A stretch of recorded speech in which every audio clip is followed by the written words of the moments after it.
दरमियान में अली अमीन गंडापुर बैठे थे, साथ मोहसिन नकवी बैठे थे और साथ फैसल करीम कुंडी बैठे थे। और मैं अक्सर कहता हूँ कि मुल्क और मुल्की मफादात, रियासत और रियासती मफादात, इस पे कम अज़ कम अगर हम इकट्ठे होकर बैठ जाएं तो दाखिला पॉलिसी हो, खारजा पॉलिसी हो, जैसे नेशनल एक्शन प्लान पे इकट्ठे थे, जैसे वो जब हुआ था पेशावर में उसके बाद जैसे इकट्ठे थे तो ये इकट्ठ कुछ इश्यूज पर अगर हो भी जाए तो उससे कोई सियासत पे फर्क नहीं पड़ता, ये बल्कि होना चाहिए। भट्टी साहब, सबसे पहले आज अली अमीन गंडापुर जिस पीसफुल तरीके से बैठे हुए थे, ये वो अली अमीन गंडापुर तो नहीं है 2 दिन पहले ऐसी तैसी कर रहे थे। अच्छी बात है, मैं ये नहीं कह रहा बुरी बात है, लेकिन क्या मैंने जो आर्गूमेंट दिया है, जो मेरे जहन में आया है कि क्या सिर्फ इमरान खान और उनकी बहनें अब लड़ रही हैं हुकूमत से उनकी रिहाई के लिए, और पूरी तहरीक इंसाफ बशमूल तहरीक इंसाफ के जो अपोजिशन लीडर हैं, जो चेयरमैन हैं, जो अली अमीन गंडापुर हैं, ये लड़ना नहीं चाहते स्टेबिलिटी हो? पहली बात तो ये भाईजान कि जैसा आपने कहा कि एक बहुत ही अहम, बहुत ही हसास, बहुत ही पेचीदा और बहुत ही नाजुक मामले पर अच्छा लगा। दरमियान में अली अमीन गंडापुर बैठे थे, साथ मोहसिन नकवी बैठे थे और साथ फैसल करीम कुंडी बैठे थे। और मैं अक्सर कहता हूँ कि मुल्क और मुल्की मफादात, रियासत और रियासती मफादात, इस पे कम अज़ कम अगर हम इकट्ठे होकर बैठ जाएं तो दाखिला पॉलिसी हो, खारजा पॉलिसी हो, जैसे नेशनल एक्शन प्लान पे इकट्ठे थे, जैसे वो जब हुआ था पेशावर में उसके बाद जैसे इकट्ठे थे तो ये इकट्ठ कुछ इश्यूज पर अगर हो भी जाए तो उससे कोई सियासत पे फर्क नहीं पड़ता, ये बल्कि होना चाहिए। और दूसरी बात भाईजान कि मैं नहीं मानता कि सिर्फ इमरान खान या उनकी बहनें चाहती हैं। बहनों से याद आया, आपने ठीक कहा कि पाकिस्तान तहरीक इंसाफ की कितनी ख़वातीन जेलों में हैं और उसमें से कितनी ऐसी हैं जिन पर जाली और झूठे मुकदमे हैं। और उज़मा खान और अलीमा खान पर दहशतगर्दी का पर्चा है, ना उनके हाथ में कोई डंडा था, ना उनके हाथ में कोई गन थी, ना वो पत्थर मार रही थी, वो एक एहतजाज में शरीक थी। दहशतगर्दी का पर्चा हुआ और फिर कमाल है, 1 दिन का रिमांड, फिर 1 दिन का रिमांड, फिर 2 दिन का रिमांड, पुलिस ने जिस्मानी रिमांड मांगा, और फिर यास्मीन राशिद को ना भूलें, और फिर यास्मीन राशिद को ना भूलें, बुशरा बीबी को ना भूलें। और इस मुल्क में सिर्फ मरियम नवाज खातून नहीं है, सिर्फ एक फरियाल तालपुर खातून नहीं है जिनके दुखों पर रोया जाता है। और मैंने आपके पहले प्रोग्राम में भी कहा था कि सिंध हाउस के दरवाज़ा फलांग कर चंद लोगों के अंदर जाने से अगर जमहूरियत तार होती है तो केपी हाउस में पुलिस गर्दी पर भी होनी चाहिए।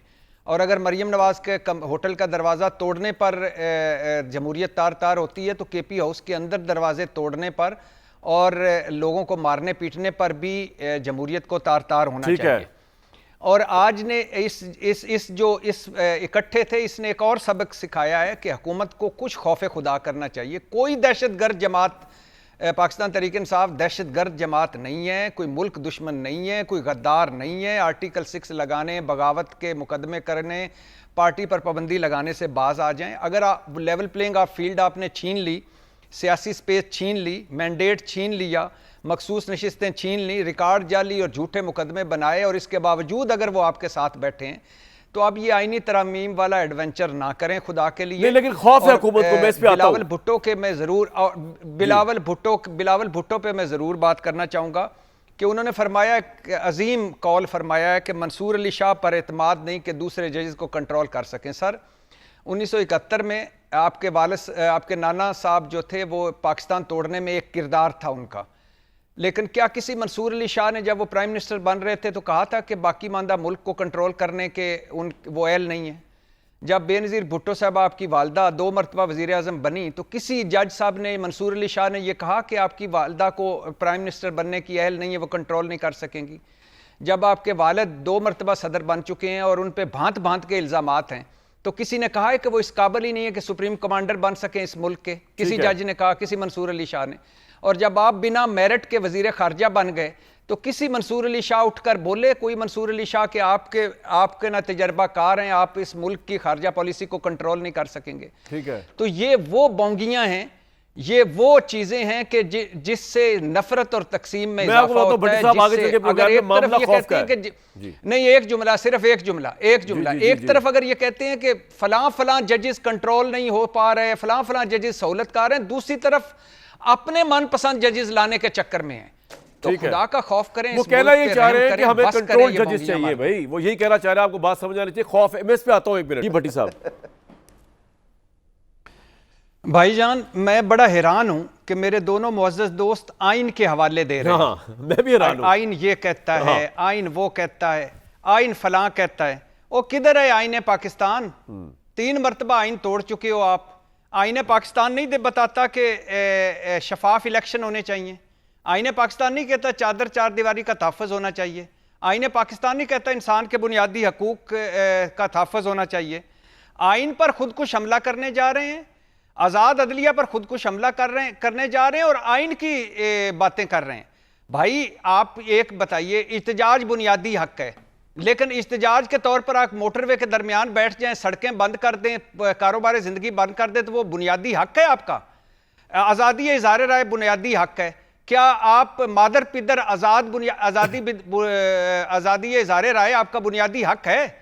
और पार्लियामेंट कानून साजी कर सकती है, आइन तरमीम कर सकती है। खौफ किया अदालत से। भट्टी साहब ये बताएं ना। 47 की पार्लियामेंट है सर, मैं वही बता रहा हूं, छोड़ दीजिए जाली पार्लियामेंट है या फॉर्म 47 की पार्लियामेंट है। भाई पार्लियामेंट क्या करने जा रही है? आइन के बुनियादी स्ट्रक्चर को तबाह करने जा रही है, मनपसंद जजेस लाने जा रही है, मनपसंद फैसले चाहती है, चोर की दाढ़ी में तिनका है, इलेक्शन ऑडिट हो जाएगा। भाई हो जाए इलेक्शन ऑडिट, आपको क्या है? आप तो असली जीत के आए हैं, तो आप उससे पहले ही आपको काजी साहब चाहिए, फलाने नहीं चाहिए, फलाने जज चाहिए, फलाने नहीं चाहिए, मंसूर अली शाह हैंडल नहीं कर सकते, फलां कर सकते हैं। ओ भाई आइन का तो तमाशा बना दिया है, इस जमहूरियत का तमाशा बना दिया, वोट की इज्जत का तमाशा बना दिया, पार्लियामेंट का तमाशा बना दिया, आपने अपना तमाशा बना दिया, हमारा बना दिया, मुल्क का तमाशा बना दिया। अब भी आइन के हवाले देते हो। बस करो आइन के हवाले देना। आइन के हवाले आज से देने बंद कर देते हैं। ऐसा पकड़ेगा कि लग पता जाएगा। भट्टी साहब, मैं आपसे 100% एग्री करता हूं कि आइन के हवाले देना जो है ना, उससे बेहतर है टॉम एंड जेरी का कार्टून देख लिया जाए। भट्टी साहब, क्या रिएक्शन आएगा लॉयर्स का या नहीं आएगा? नंबर 1।